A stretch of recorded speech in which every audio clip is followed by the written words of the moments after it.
Annunciationis classis Latina. Capitulum septimum PuellaEtRosa.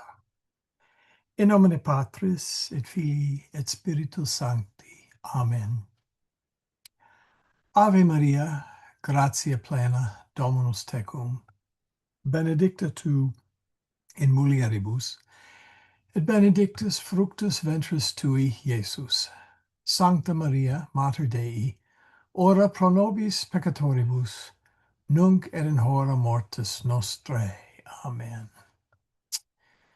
Well, I did say I was going to throw a little lunar Latin at you, and I thought I would feature some of the photographs from Artemis in the process. So, vocabula lunaria, lunaria being lunar. Nomen moon Latine est luna. Luna habet unum oceanum. And we know that word from the first chapter. Luna habet Maria. Notabene, Maria non Maria, quae est mater Jesu. Everybody got that? So you say Maria, not Maria. The accent is on the first MA, whereas in the Blessed Mother's name, it is on the I. Whoops. Got a stray one there. There we go. Luna habet Maria excuse me, unde viginti. Unde viginti is 20. And like a number of European languages, the way they said 19 was one less than 20. So un de, one from viginti, or 1 minus 20. Luna habet duodecim sinus. Decim, 10. Duodecim, 12. Sinus is a bay. Okay, now notice this is a plural and it's a US form. This is a fourth declension noun, which we haven't even had third declension, much less fourth. But don't worry about it. Luna habet lacus unde viginti. So lacus is lakes. Nomen moon Latine est luna. Luna nomen Romanum Dei, sorry, Da, try that again. That's a hard word. Yeah, Da, Lunae est. So Luna is the name of the Roman goddess for the moon. Now, you may have heard some of the others like Artemis, etc. It's complicated and I don't want to get into it. Other than that Luna is one of the goddesses of the one of the Roman goddesses of the moon, put it that way. Luna habet oceanum et Maria et sinus et lacus et paludes. Oceanum, ocean, Maria, seas, sinus, bays, lacus, lakes, and paludes, swamps. Bet you didn't know that. Sed oceanus et Maria et sinus et lacus et paludes aquam non habet. Does not have water. So I'm curious. So I knew about the Romans basically assuming that those the dark spots on the moons were bodies of water, and that makes sense for ocean seas and bays and lakes. But how did they arrive at this one over here? That one must be a swamp. That's quite curious. I was wondering if you knew the I'm logic pretty behind sure that. that one. Okay, well, let's see now. I don't know historically at what point they called some of the Maria ocean or, bodies of water. You're right. Certainly with a naked eye, you could say, oh, yeah, that looks like a body of water. I don't know when they started naming them. I'll probably have to look that up. They, before the telescope, what they had, and you'll laugh at this, was essentially a crystal ball. Now, I don't mean a crystal ball in the sense of, I'm seeing the future or I'm seeing moon men dance. No, they would hold it up in front of the moon, and it was really a kind of a very primitive magnifying glass. And so it would magnify things. And I believe this is post-Roman. This would be maybe late, let's say, I don't know, early Middle Ages, late Middle Ages. Where it took off, of course, is after Galileo invented the telescope. Right.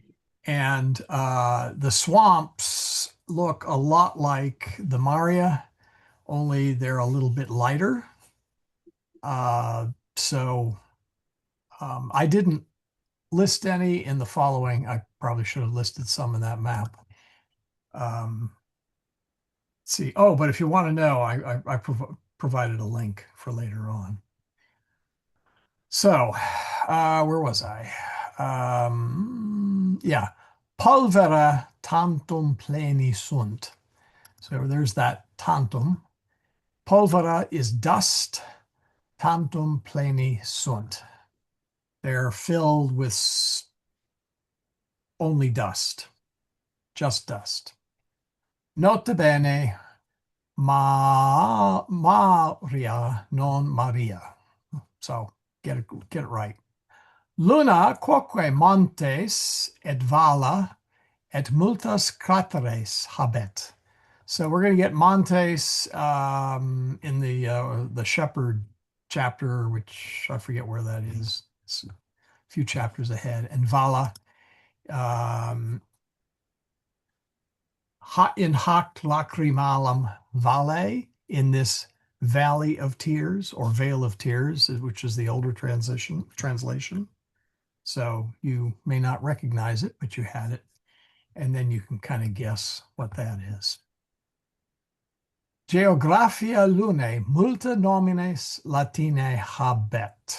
Anybody want to take a stab at what that means?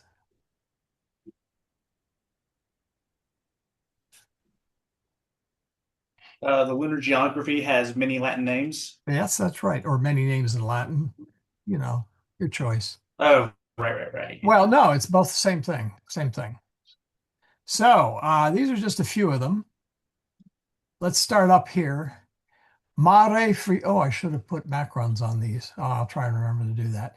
Mare frigoris, the sea of cold. Hold on, there it is. Yeah, there it is. And I have no idea how some of these came up with. I think, when telescopes were invented, the first one that saw it got to claim it. So, Mare Imbrium, the sea of showers, or possibly the sea of storm. Well, showers, yeah. Oceanus Procellarum, ocean of storms, which is this guy down there. The Mare Cognitum, the known sea. I don't know why they called it that.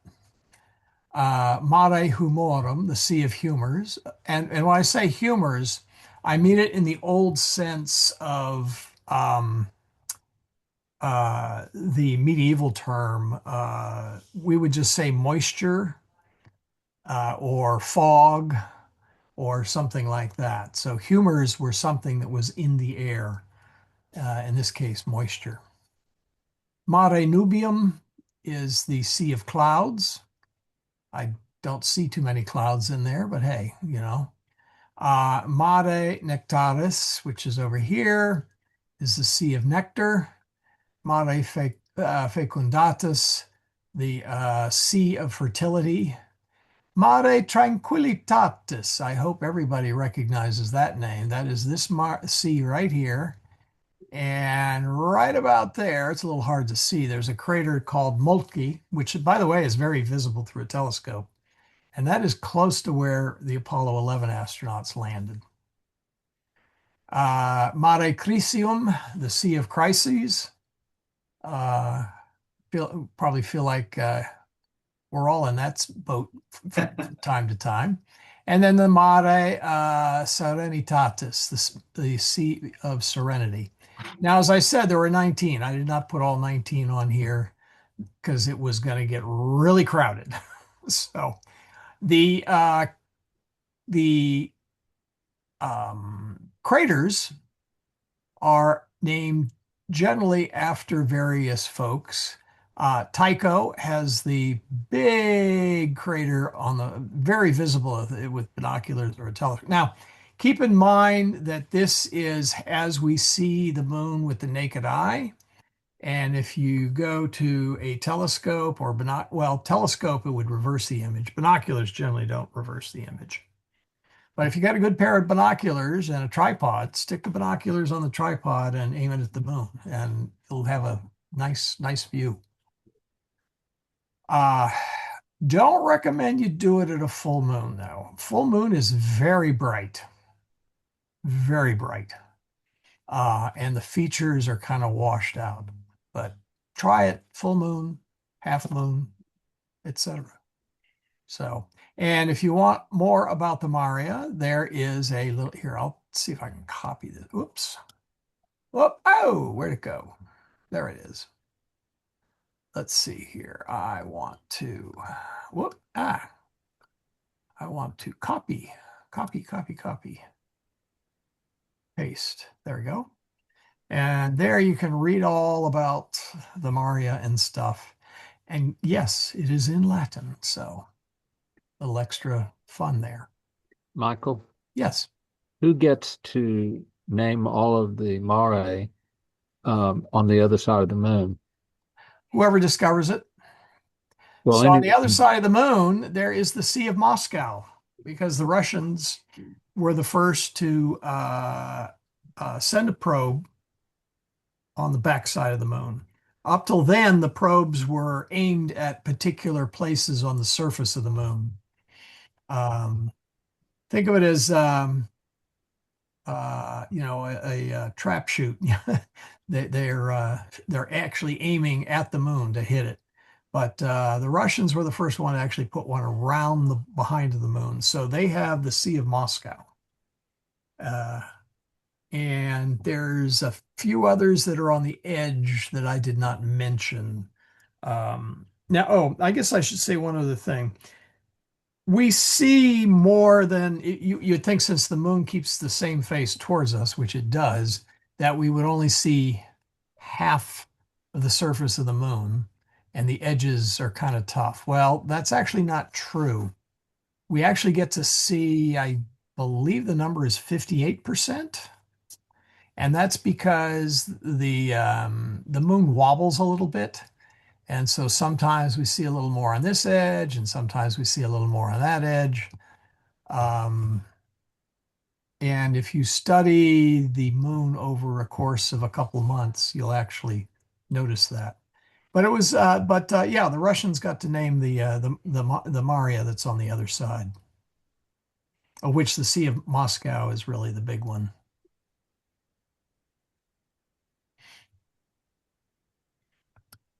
So,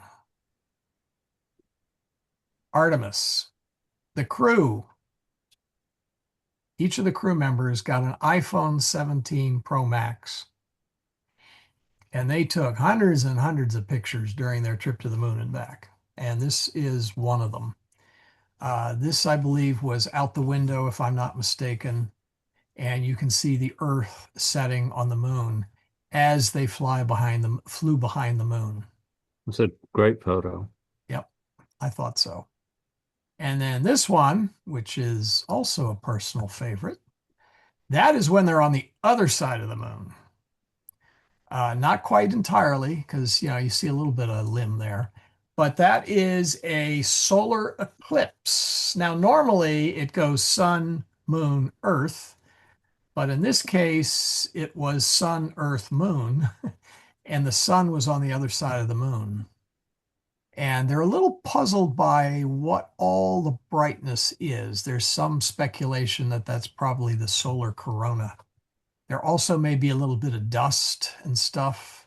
That the moon is essentially airless, but it's there's dust on the moon that will sometimes be raised off the ground due to electrostatic charge and stuff. So, but you know what these three guys down here are?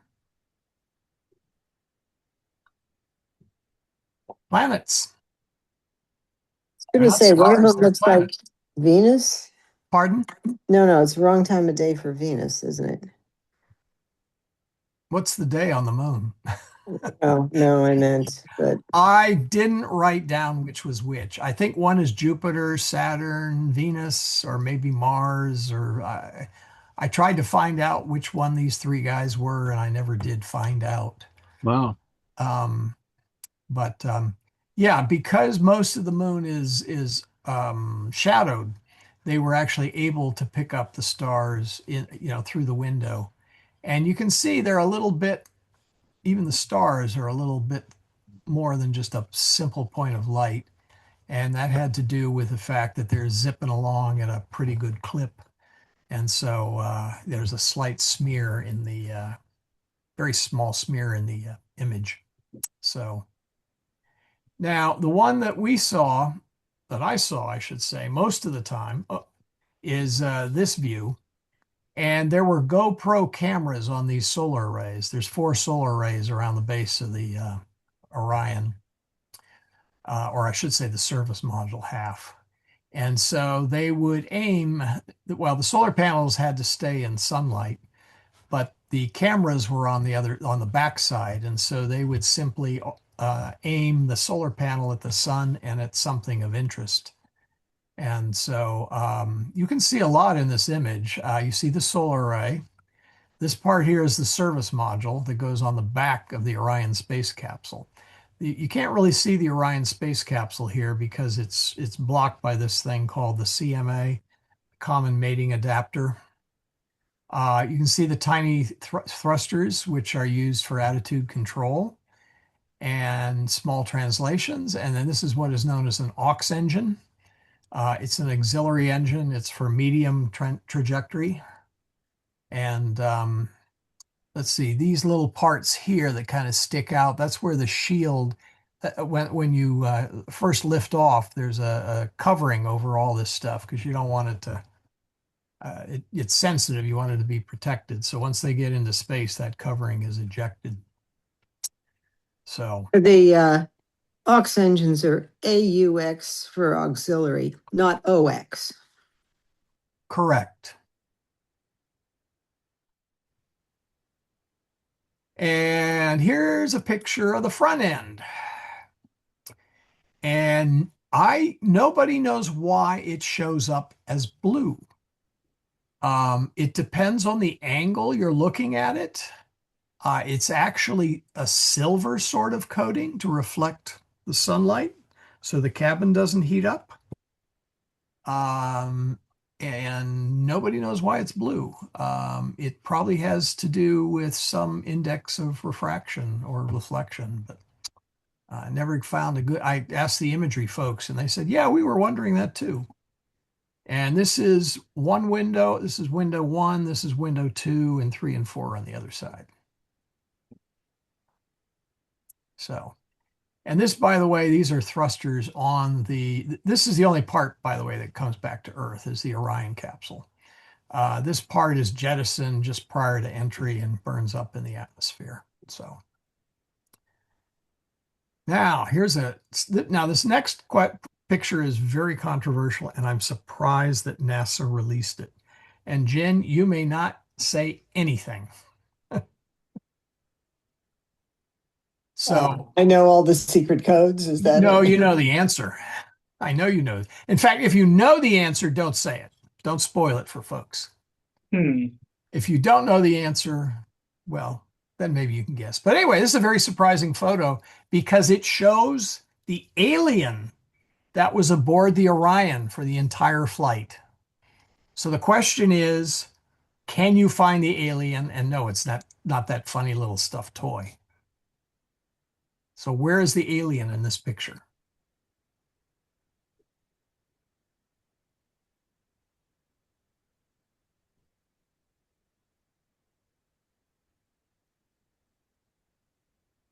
I hear crickets.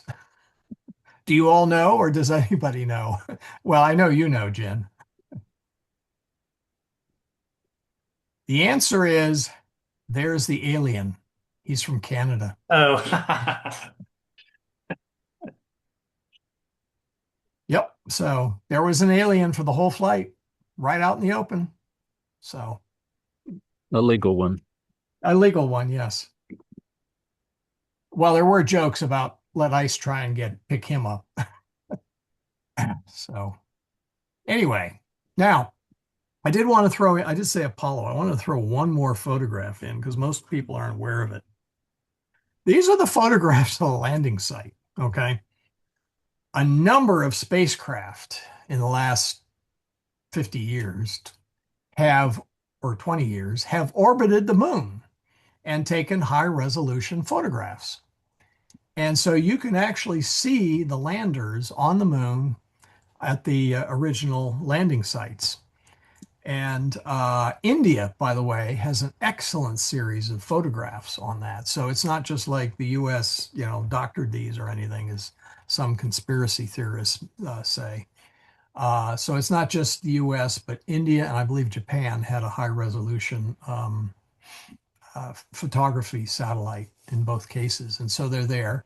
You can see the lander. If I had a better resolution photograph, I could blow that up a little and you can see a little more detail on the lander. The tracks are where they walked. Okay, Apollo 11, they just walked over to the crater and back. They did not have any, they didn't have their little lunar rover. Apollo 12, I think they walked over to the surveyor. Did they, or am I mixing my flights? They landed a surveyor spacecraft, and I don't remember which number, surveyor, whatever it was, 2. And they actually walked over to a spacecraft that they had put on the moon many, many, many years before. Nobody was sure whether they knew there was dust on the surface of the moon, but is it dust like quicksand, or is it harder regolith? And it turns out it's a little of both. I mean, if you remember the footprint, there is some soft stuff on the top, but it's perfectly capable of supporting a spacecraft.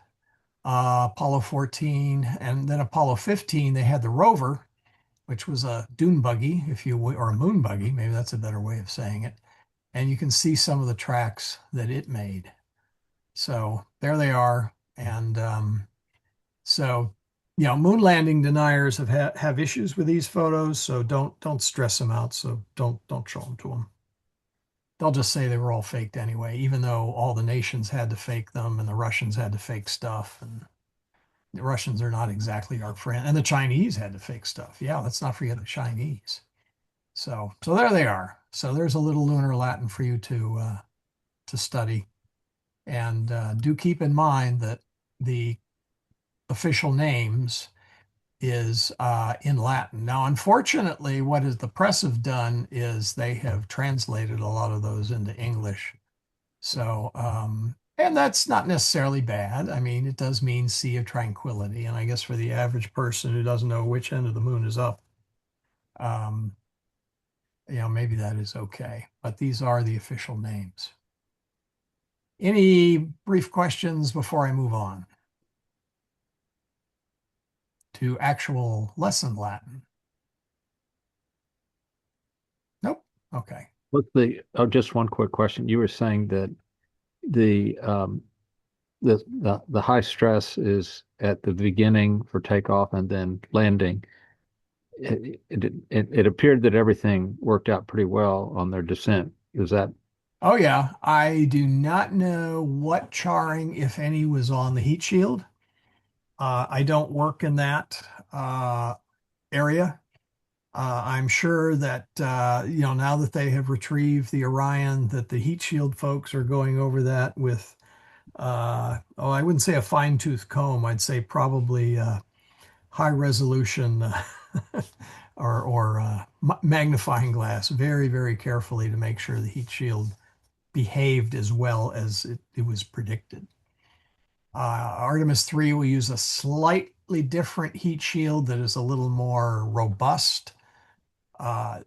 The one on Artemis 2 was essentially the same as the one on Artemis 1. So the way they managed that was to have a somewhat kinder and gentler entry to minimize any chances of heat shield problems. But from the standpoint of my disciplines, guidance, navigation, and control, it went beautifully. We could not have asked for a better flight. I mean, it went very, very well. The biggest things were, and actually the press had this wrong. You know, they all said, "Oh, the toilet broke." Well, yes and no. On ascent, after they got in orbit, they found some stuff had been the G loads, which are about 3 Gs, had messed up the stuff on the in the toilet area. And Christina rolled up her sleeves and fixed it. And so the toilet itself was fine. What the issue was is you don't just, well, first off, you don't have, it's not a regular toilet. You don't have gallons and gallons of water where you pull the switch and it all swirls around and flushes it out. First off, there's no gravity. So it would, I shudder to think what would happen. The water would just all float all over the restroom closet, which was about the size of a phone booth, roughly, maybe a little bigger. So there's a series of fans, and they send the liquid into a holding tank and then the solid into a different tank. And naturally, you tend for far more water or than you do the solid. And the salt, it turned out that the liquid tank would fill up, and there's supposed to be a way to vent it into space. And the first time they opened the vent, it worked great. And by the way, there's double valves. You don't open the vents that let the air out of the capsule. So you have a valve upstream of the tank, and then you open the valve in the downstream of the tank. And the idea is the water shoots out into space. And it worked great the first time. But as the mission progressed, it got the vent from the water got slower and slower and slower, and it got to the point where they were just leaving it open all the time just to get as much as out as they could. There was very likely a clog in the line, and there's very likely a suspect as what that clog or why that clog was there. I don't want to get into that. But you would see these when it was open, you'd see kind of this shower of snow it being ejected from the nose of the space capsule. And so we had to tell all the people that had lived all their lives in the South that any good Northerner knows you don't mess with the yellow colored snow. And if any of you lived up north, you know exactly what I'm talking about. Any other questions? I have I have a quick question. Can you hear me okay, Michael? Sure. On the lunar Latin, could you go to the previous slide? Like This one? Yeah, and it might just be a declension that we haven't gotten to yet, but the multos praetares. Yeah, this I is was third. expecting the ending. Okay, I was expecting the ending to be os. You know what I Yeah, mean? But no, this is third. I should put that in there. Yeah. okay, And no we problem. get the third. I've forgotten when we get the third. It's coming. It's coming. So, but keep in mind that plural masculine nouns all end in S. So, and for that matter, feminine do as well. So, let's see. Insula. Okay. Insula. And this is accusative, of course, because it's from habet. So insula would be insulas. Masculine would be, let's see, can't, good plural masculine word.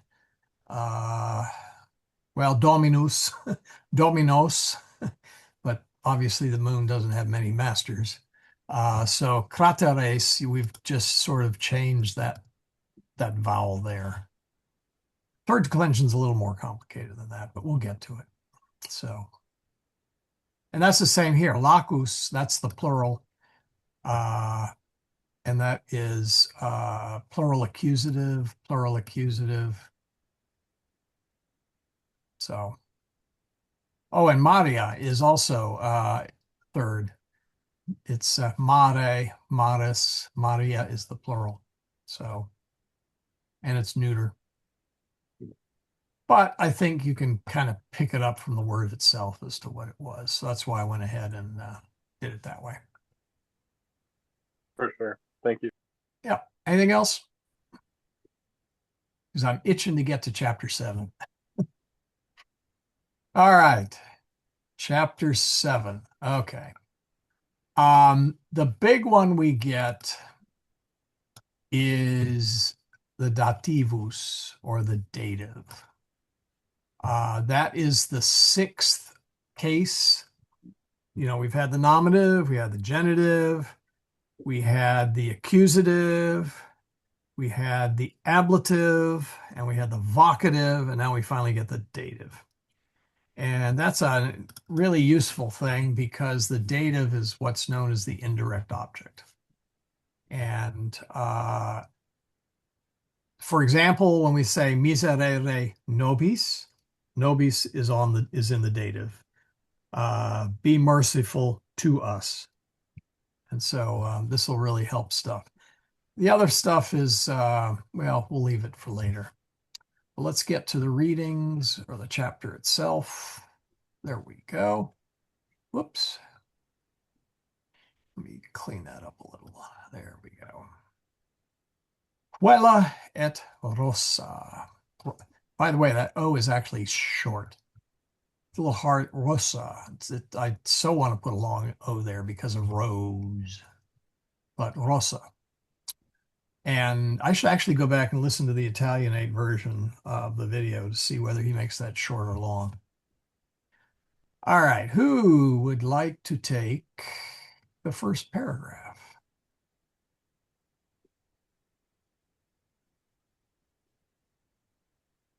I can go for it. Go ahead. Um, Oh, Jess, I hope you're not still driving. no, I'm home today. Okay, good. Ecce Marcus et Quintus ante ostium bile. Puera Julium Hold expectat. on. There, now you can see him. Go ahead. Mater non est apud filios, ea in peristolo est. Illic virum sum expectat. Emilia laeta non est, quia Julius abet. Nam Emilia virum sum amat. Very good. Would you say this word one more time? Peristilo. Okay. It sounded like you had the Peristilo. accent on the wrong syllable, but that may have been the audio. Which Yeah. one is this supposed to be on? Is this? Oh, is it's this on that one. Stilo? Yeah, the Okay, Y. I probably. So you go to think the I do it. last, you go to the last syllable / vowel, and then you hop forward one. If it's long, that's where the emphasis is. If it's short, then you go to the next one. So this is why this is Emilia.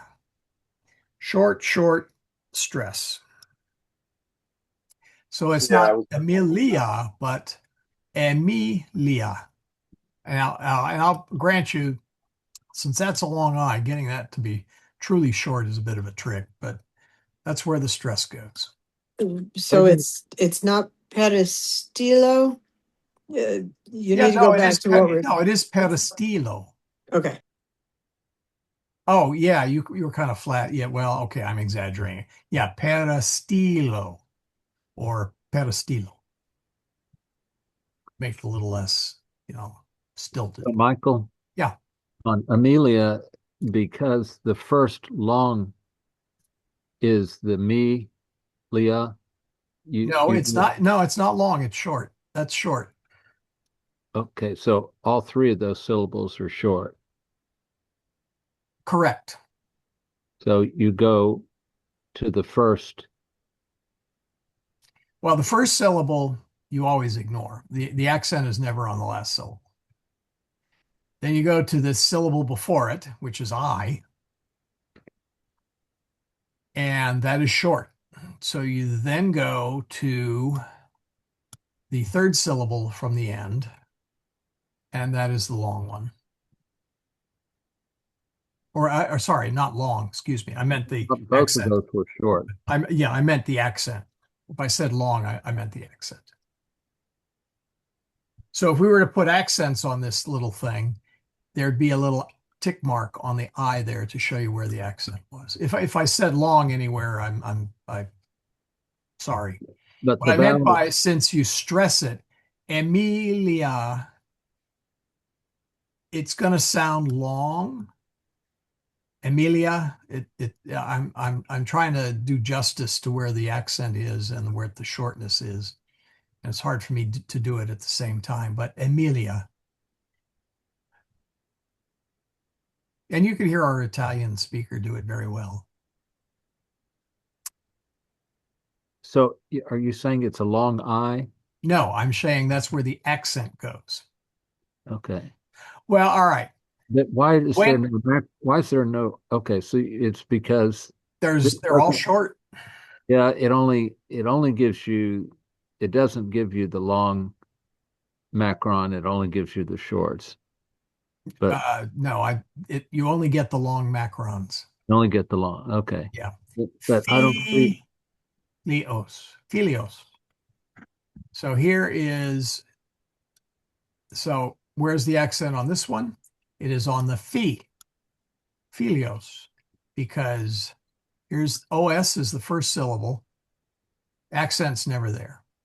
You go one in front of it. Well, that's a short I. There's no macron on it. So you got to go to the third syllable, and you see that that's where it is. So filios. Filios. It's not, but it's a short I. Shouldn't it be Filios?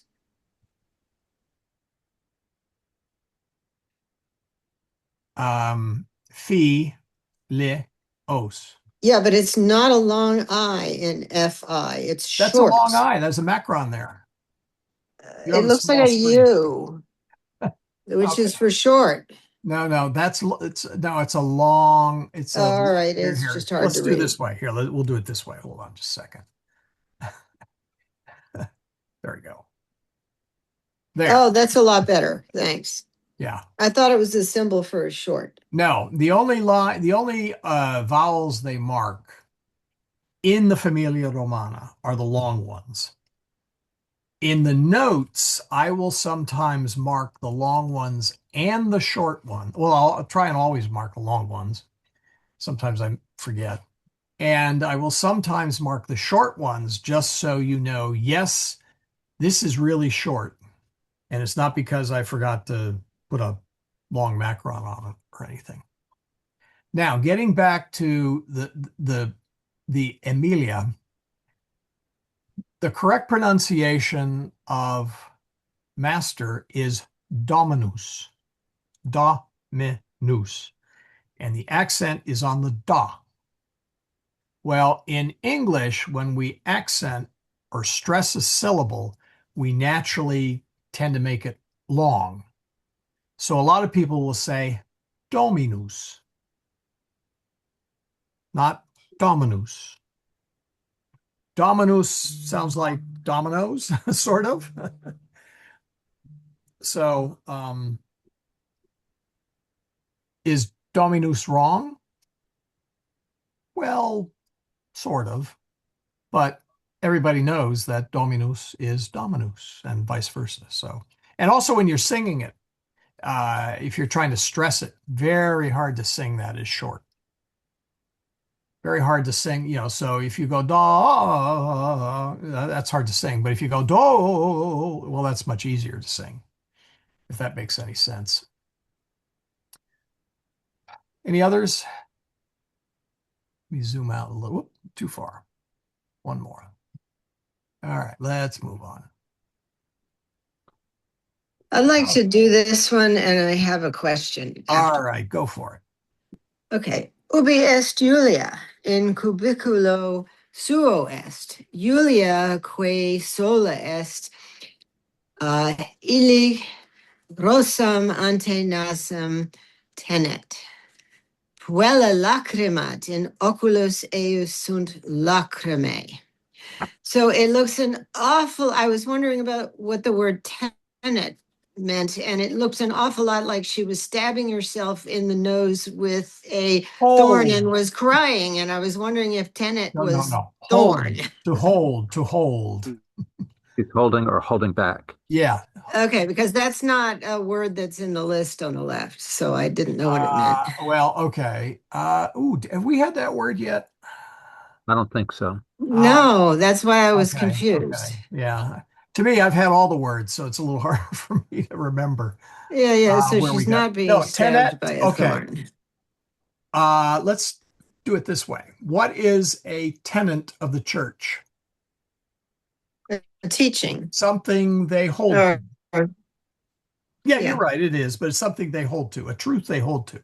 So the word tenant and tenet have a common, well, tenant in English comes from tenet, ultimately. So this means to hold. And tenuous, no, that's a different animal entirely. Tenuous means uncertain. It's almost the opposite of to hold. It's Yeah, to it is. barely hang Tenuous is on to. virtually the opposite of tenant. Yeah. But anyway, it's hold. I'm trying to think of in the liturgy, do we have it? Boy, do we have that in the word liturgy? So she's holding the rose in front of her nose. Anyway. Yeah. So, yeah, Julia, que sola est, illic, who is alone there, illic is there, meaning in her room, has a rose, is holding a rose before her nose. Puella lacrimat, the girl is crying. In oculis eius sunt lacrimae, in her eyes are tears. Okay. In hac lacrimarum vale, in this vale of tears. Got it? Any questions there?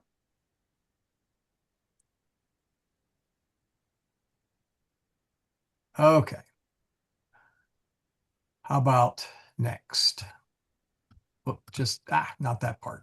That part. Try that again. There. I'll do the next one. Sure. Julia speculum sumit, et ante oculos tenet.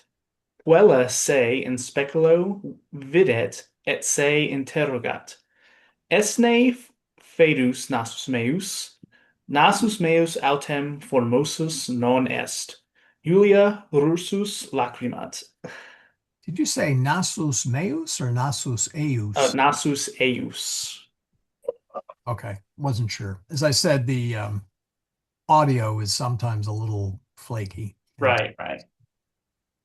Yeah, okay. Couple things. Reflexive. Yeah. Oh, stole my line. All right. It's okay.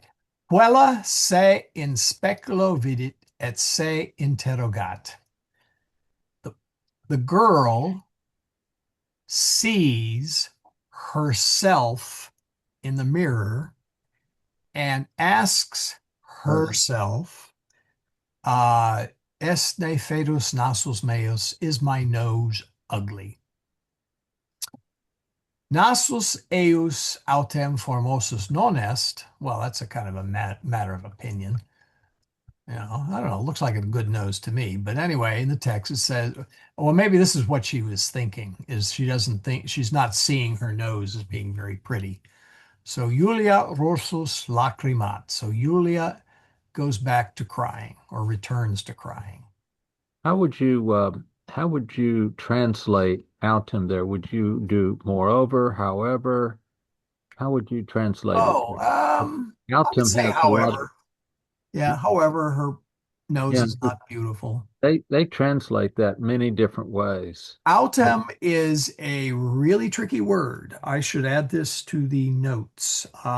It is well, okay. Tell you what, let me pop up Scriba here because it's Like Ajit is used for a lot of stuff. yeah, it means how about on the other hand? Mhm. Yeah. Um, well, here, I know, let me add So this. that sounds Let's like give a good translation in that Yeah, but context. yeah, okay, it can be on the other hand, it can be but. So yeah, we could say, but her nose is not beautiful, or however her nose is not beautiful.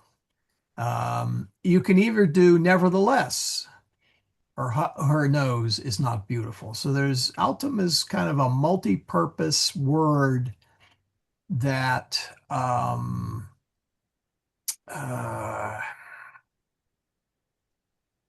oh, how do I want to say? It's generally on the contrary. Let me put it that way. On the contrary, yeah. Yeah. It's usually indicating that the previous statement is not true. Or no. I guess that's not You're going to true. say something Go ahead. opposite. Go ahead.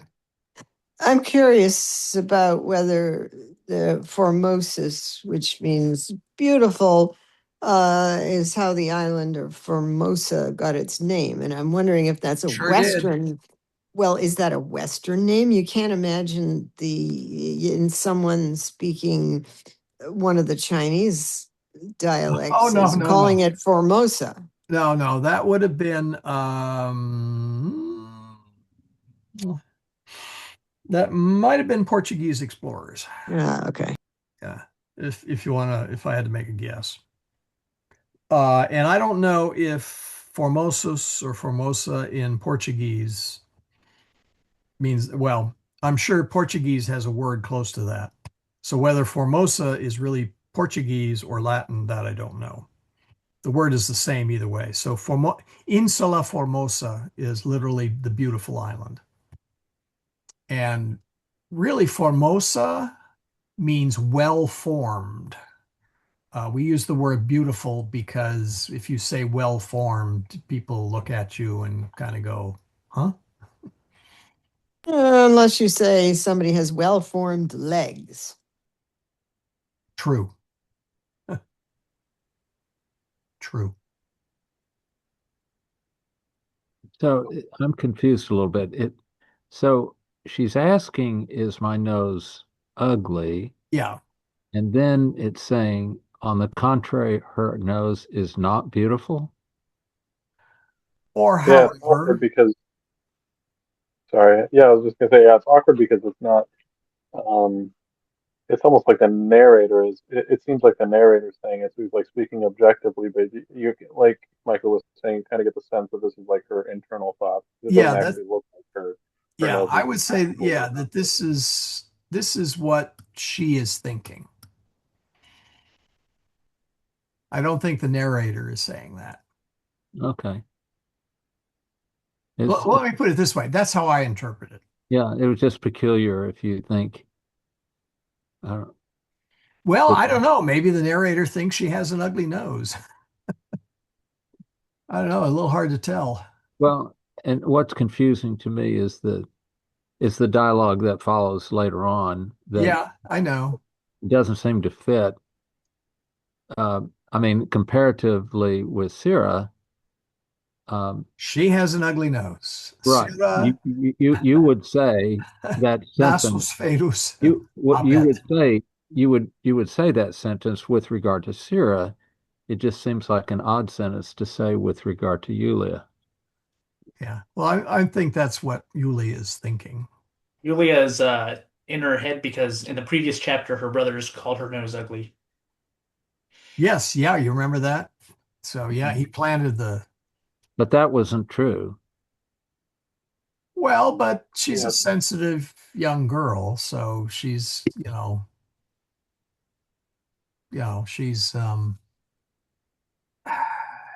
we don't have taking the word for umbrage thinking. at it. Michael, one Yeah. other I think because in this story, I think we get both Noom and Nonne. I'll get to those. Yeah, I know, but what I was going to say is, in contrast to Noom and Nonne, when you have a question that begins with Esne, Yeah, you don't necessarily assume that there's going to be a yes answer or a no answer. correct. Okay. I Yeah. just wanted to Yeah, clarify. Esne is, I don't know if this is true or not. It's a neutral It's a question. neutral question. Yeah, once we get to Nonne and Noom, well, we already had Noom in chapter 1, which meant the answer is expected to be negative. I've got charts on that. We'll come back to that subject once we get through most of the reading, because I don't want to get bogged down there just yet. So Sira ossium cubiculi pulsat. Julia, enter. So now, what time is it? Oh, we got time for a little bit more. We can get through section 1. Who would like, oops, wait. Why is there? No, we'll go all the way to the end. I'll do it. Okay. Sira ostium aperit et in cubiculum intrat, neque ostium post se claudit, Julia siram post se in speculo videt. Sira non videt lacrimas Juliae, nam puella se non verit. Sira o hic es mea puella. Veni in ortum Julia. Very good. Try and say Puella. You're kind of gluing the U and the E a little bit. Puella. Puella. If you've seen 101 Dalmatians, think of Cruella de Vil. Cruella. Puella. If you haven't seen it, well, figure out another way. Now, a couple things. Up till now, I don't believe we have seen intrat in cubiculum. Where in becomes Yeah, instead of comes in. accusative. We have seen in cubiculo. In fact, I believe, yeah, here it is. In cubiculo suo est. She is in her room, bedroom, presumably. In cubiculum intrat means enters into the bedroom. Oh, what did I do? Okay, let me bring up the I'll bring up, go ahead. I'll bring That's up like my describing like traveling to a destination, whereas yeah. individual was Let's see if describing I an can actual find it. like where the person was. Prepositions. Oh, let me find the right one. There we go. Well, okay. Actually, I'll come back to here. Preposition, it introduces sort of a short phrase that serves to further identify the noun. So the man on the platform. Man is generic. Which man? The one on the platform. So this tends to make things more specific. Like Latin has prepositions, all Latin prepositions either take the ablative or the accusative. So I think I say, where is it? Oh, where'd I put it? I didn't get rid of it, did I? Well, you had it. Oh, You had it there, right there.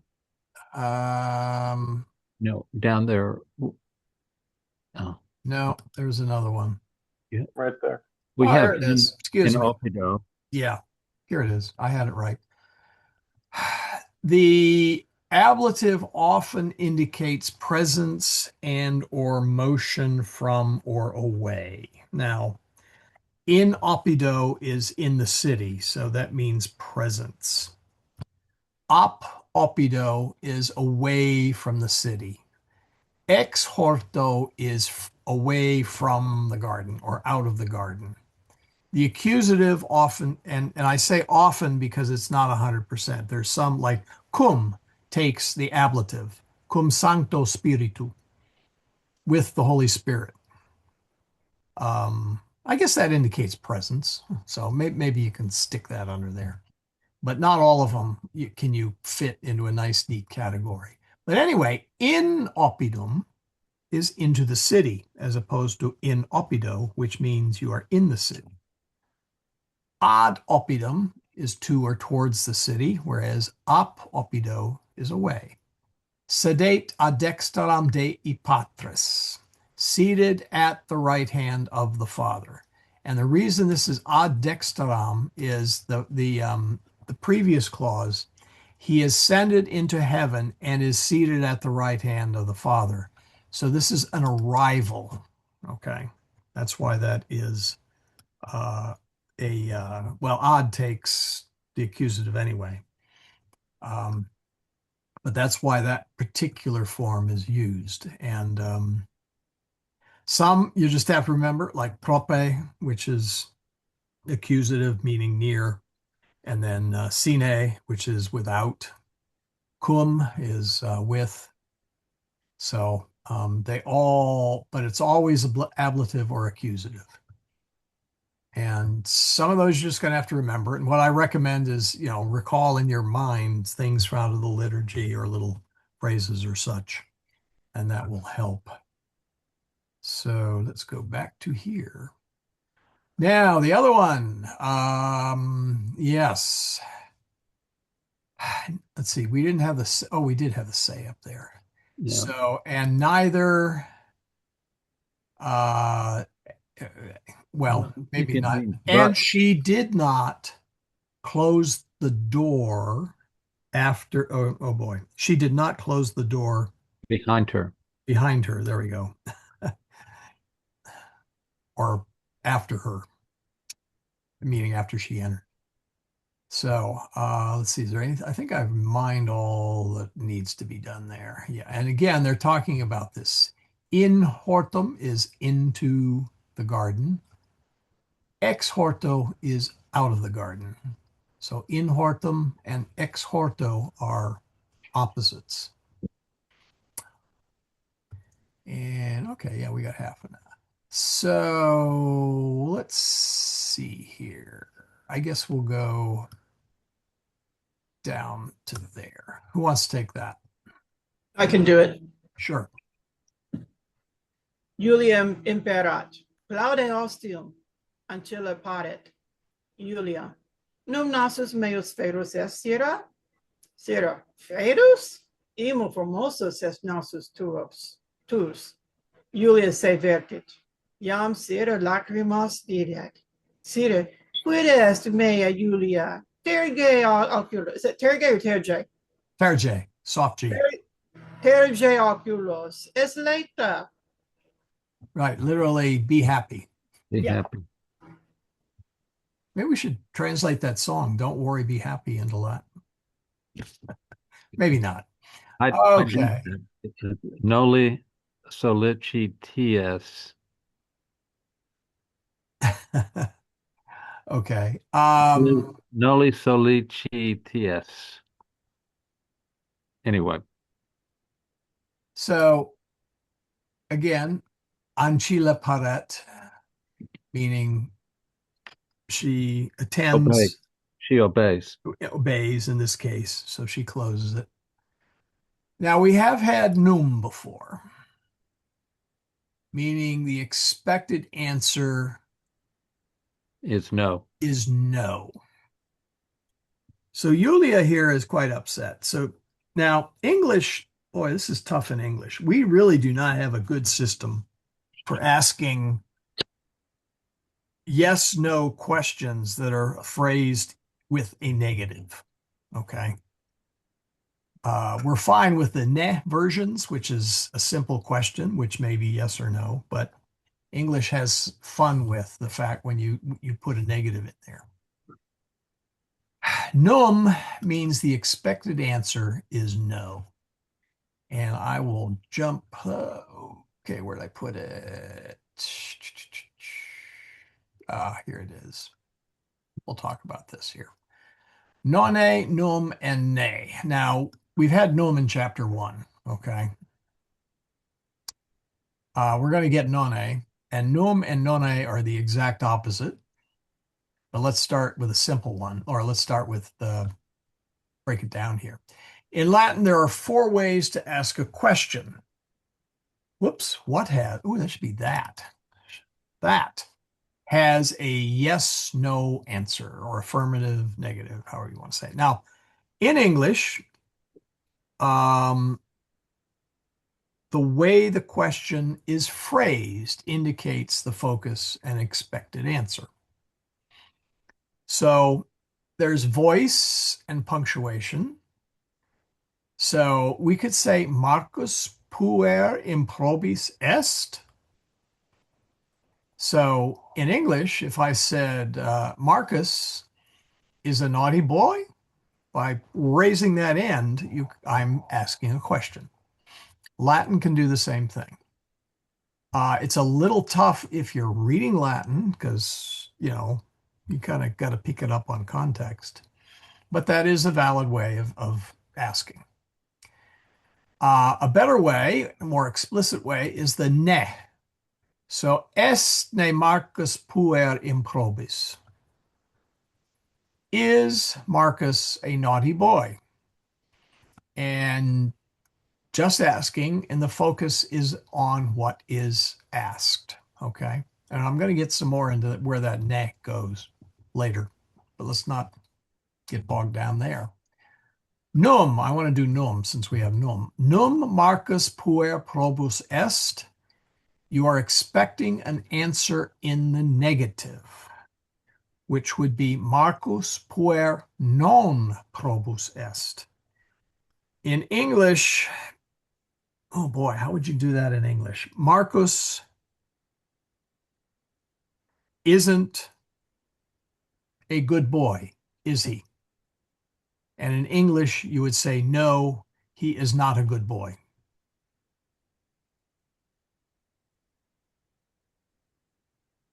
And I'm going to leave nonne when we get to it. Any questions on that? Because we'll get to it very shortly. I think I would have answered yes, he is not a good boy.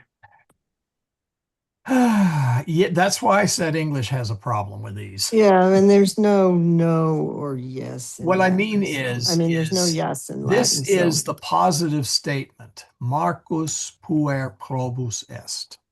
That's the statement. So the answer is expecting the negation, the negative of it. So you say Marcus puer non probus est. And in English, you have a little bit of a trick there. Do you say yes, he is not a good Yes. boy? Or I you see. say no, he is not a good boy. See, it's English struggles a little bit with these, but in Latin it's generally clearer. So let's pop back to the let's see here. Oh, did we? I think we even had. Oh, well, anyway. Fedus immo formosus est nasus tuus. Immo. Oh, On the boy. contrary.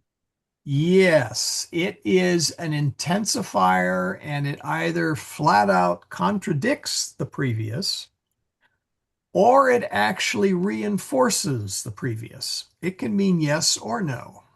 Figure that one out. Now, in this context, in this chapter, they always mean it on the contrary.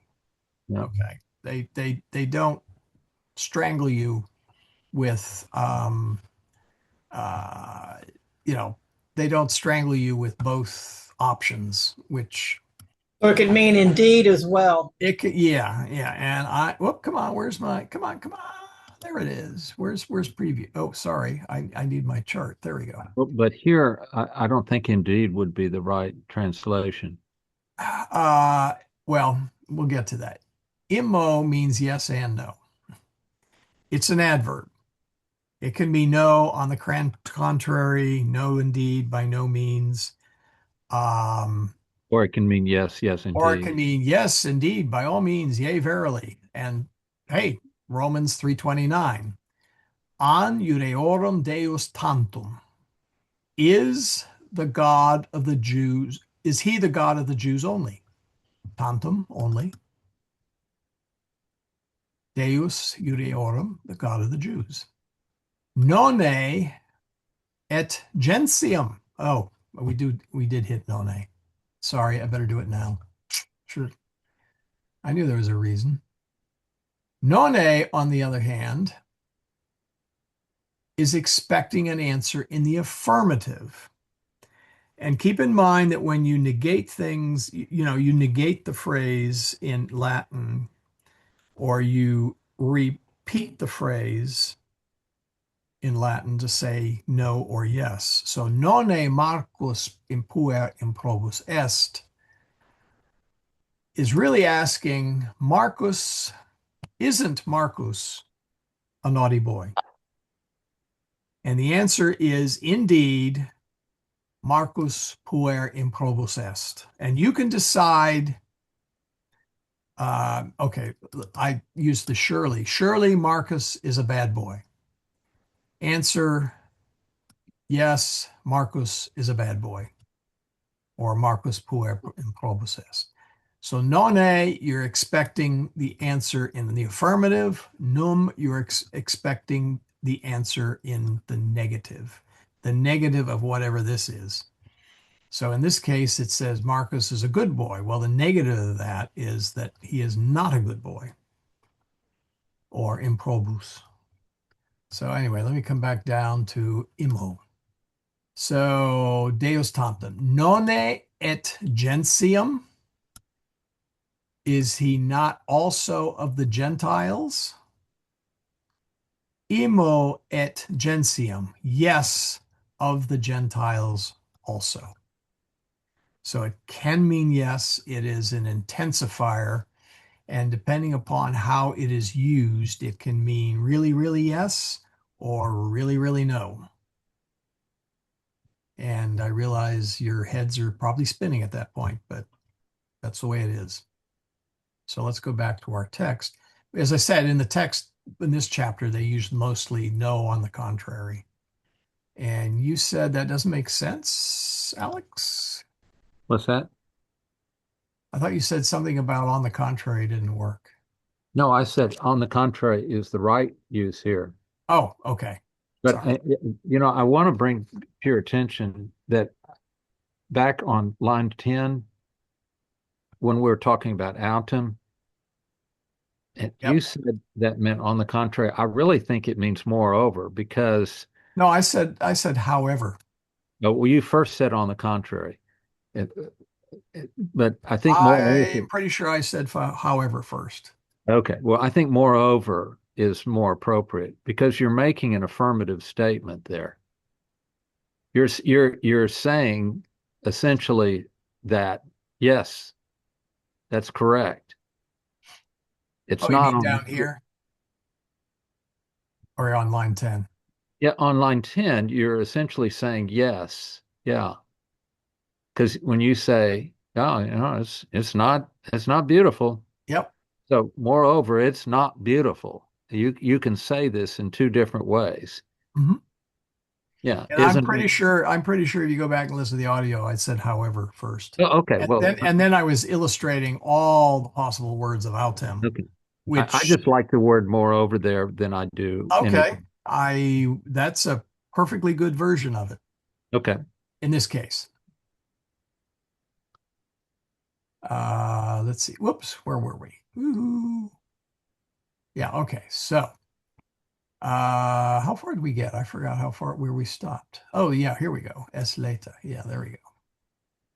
So Julia turns herself, meaning when she starts out, she's not facing Sira. So Sira can't really see everything. So she turns around. Turns around is really what we ought to say in English. Now Sira sees the tears. So, all right, Is there a way to say like turn around, or what another way of saying this be like she turns towards or to Sira instead of say vertit? What would be verte means to turn. Yeah. Yeah, I understand that, but instead of saying say vertit, it could be she, vertit ad Sira, or or is there a Oh, yes, you could Latin way certainly of say saying that. I guess You could certainly Rosa? say that. Yeah. Okay. Yeah. And now, okay, in the memorare, let's see now. Memorare fees member non proceed to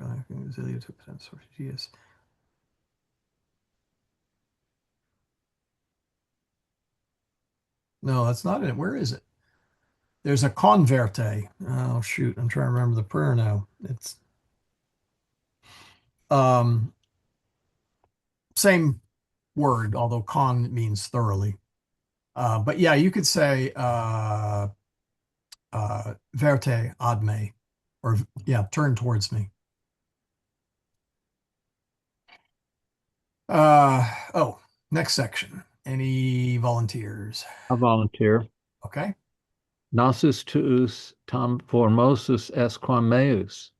Julia, sed nasus tuus non formosus est. Quid? Nonne formosus est nasus meus? Immo fetus est. Ecce speculum sera. Speculum tenet ante serum, quae nasum suum in specula videt. Ancilla oculus claudit et tacet. Not such a nice thing.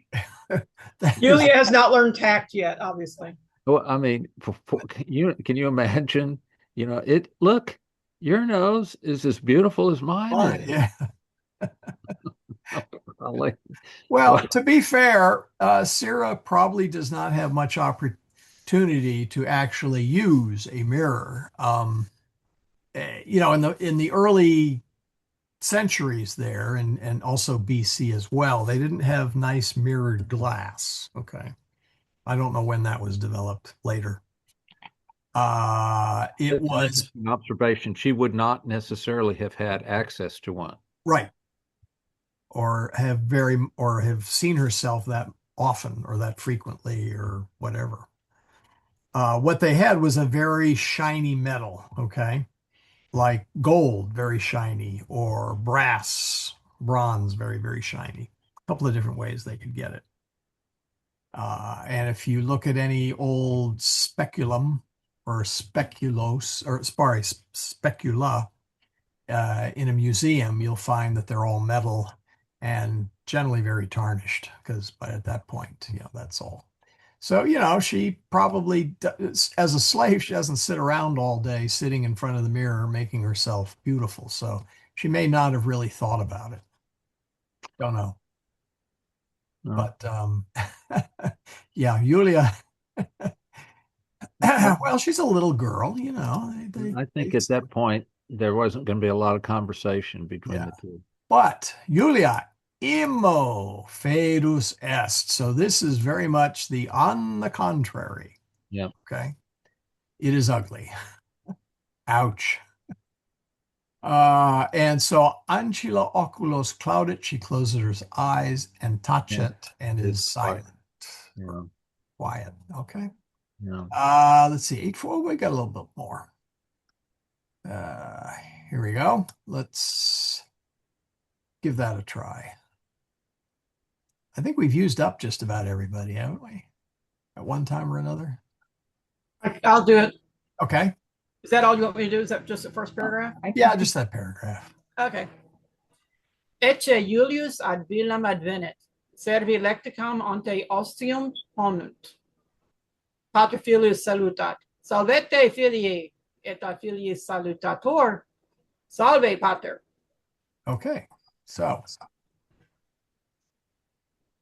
don't forget, Julius is writing in the Lectica that is being carried by his two servants, or two slaves, I should say. So the servants, before in front of the door, place the what did we decide that was a good English word for that? Litter, I think. Yeah, litter. Yeah, litter. The father salutes the son, salvete filii et a filiis salutatur, and is saluted by the sons, salve pater. So we're finally returning to these two troublemakers sitting here at the front door. They're probably waiting for their father. And we'll find out later. If you've read the whole paragraph, or the whole thing, you'll know why. He's bringing malum, apples, and pirum, which is a pear. So two nice things home. All right. Here we go. Let's do this one next.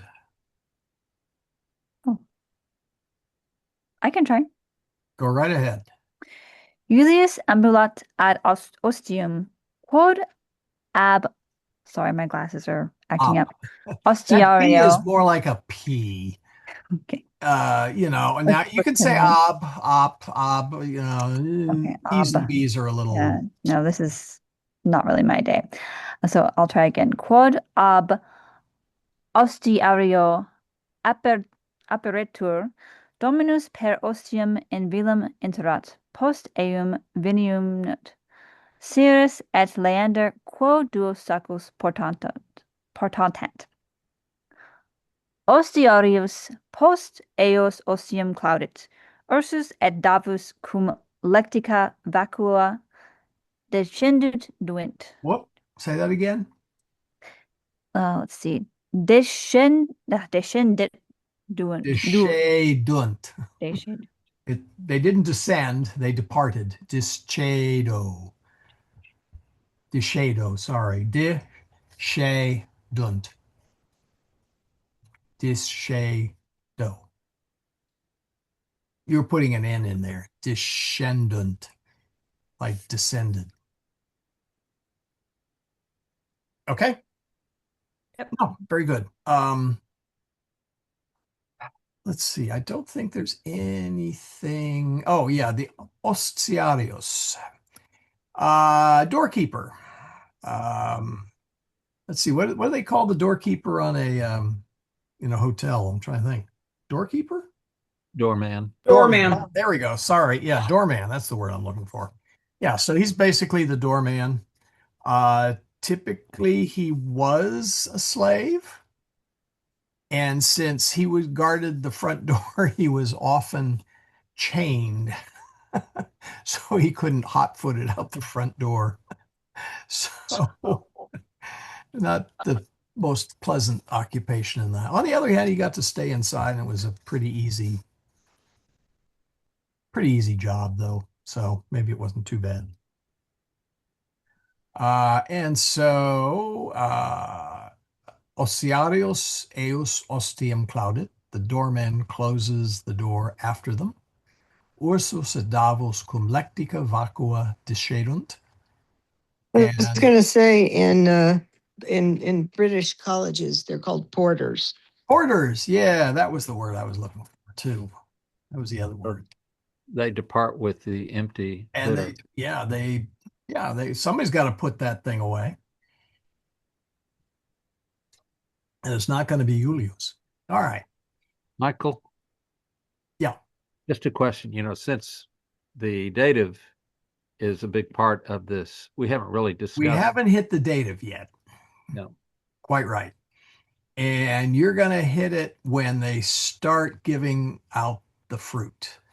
Let's Seems see. like whenever you're giving something, the person to whom you're giving it is the object of the dative. Yeah, I'm trying to see. Okay. It's at the very top there. It's line 45 or 46. Did I miss it? Yeah. Marcum. Julius Marco Malumda. Oh, there it is. Yep. Julius Marco Malum dot. Yeah. And let's go back. Let's see. So we're just the beginning of. Okay. Really close. We got, the second section. So that's where we'll kind of mark it. But I will say a brief word about the dative. Let's see. What is that? Dative. Make sure okay. The dative dativus is known as the indirect object. Okay. The direct object is what the verb, the thing the verb is doing to something. So I hit the ball. Well, the verb is hit, and it's the ball receiving the action directly. But if I said I hit the ball to Alex, then Alex would be the indirect object, meaning, and the cool thing is the word dativus is from the word dot, which we already know means gives. He gives. He, she, it gives. So, so I give the ball to Alex. The ball is the direct object. The indirect object is Alex there. So Julius unum malum davo dat. Julius in casu nominativo Well, I can't speak much better than anybody else can tonight. Malum in casu accusativo, nominativo, accusativo, dativo. In casu dativo. Julius mala et pira servis dat. Julius, nominativo, mala et pira, accusativo, singular because there's malum and pirum, and then the plurals are mala and pira. And for neuter nouns, the accusative and the nominative plural are the same. Servis, I hope I didn't put a long I in there.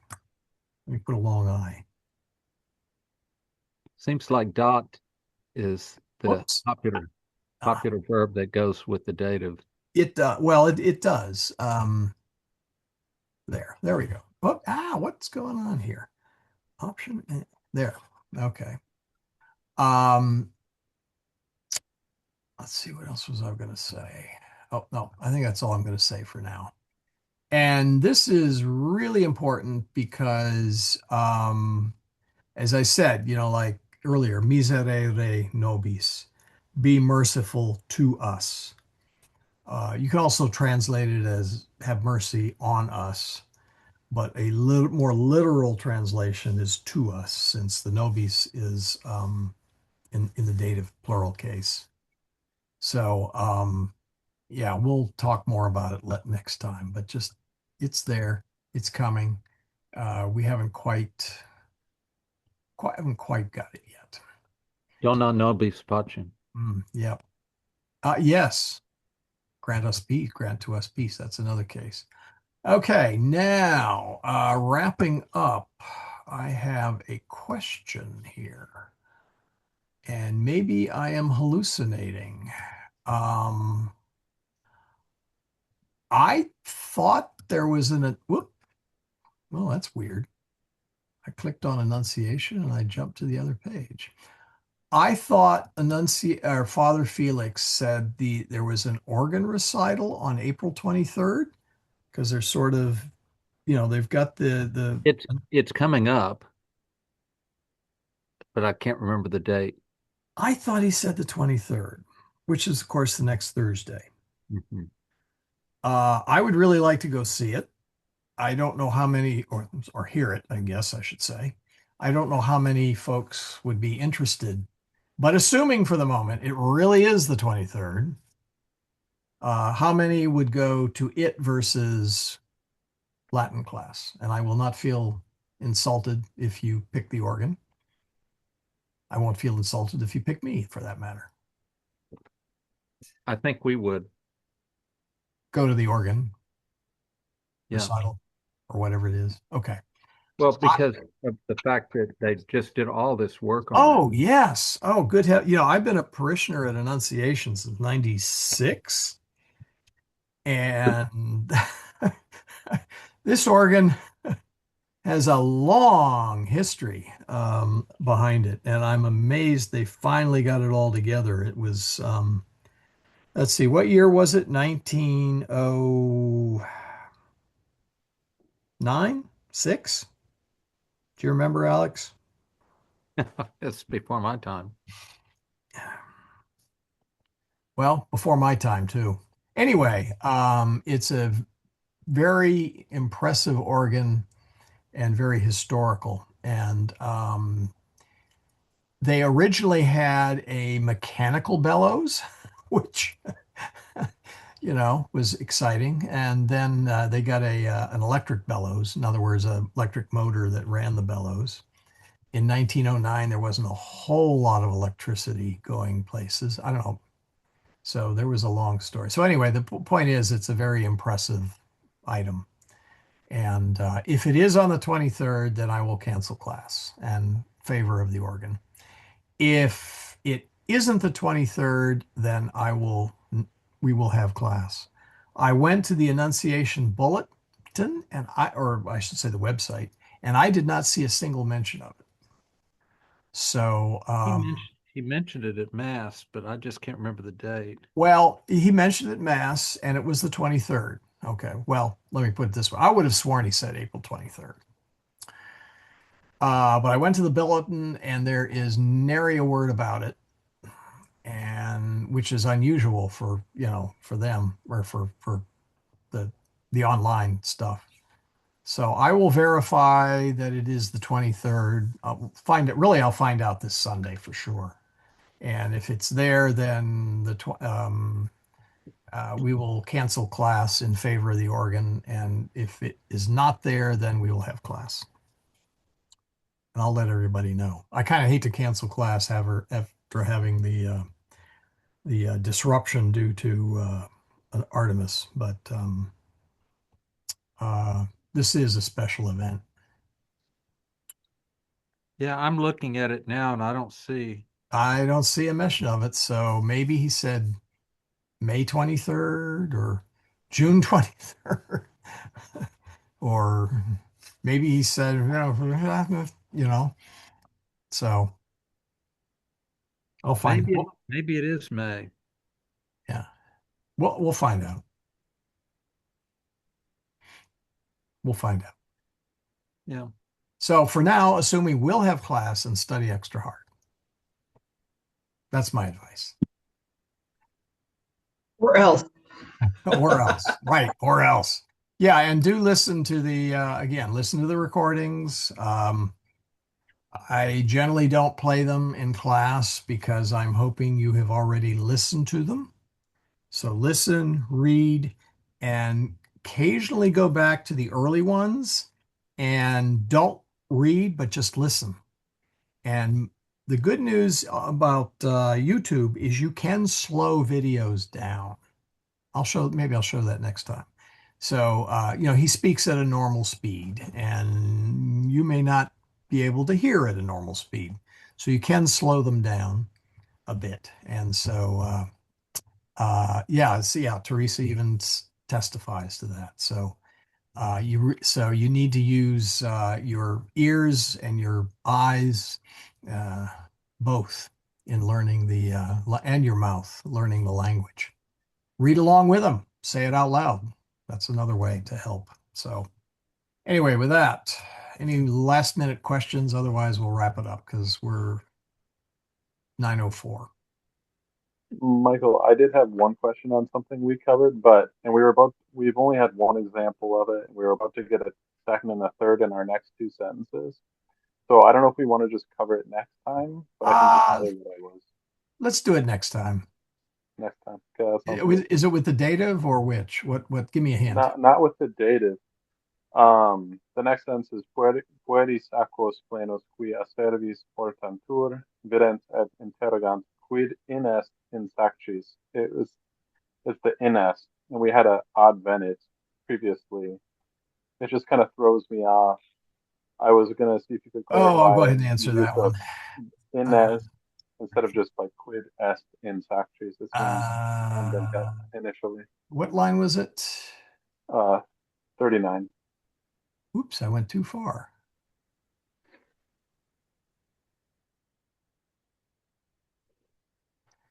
Quid inest in sacis? What is in the sack? Yeah.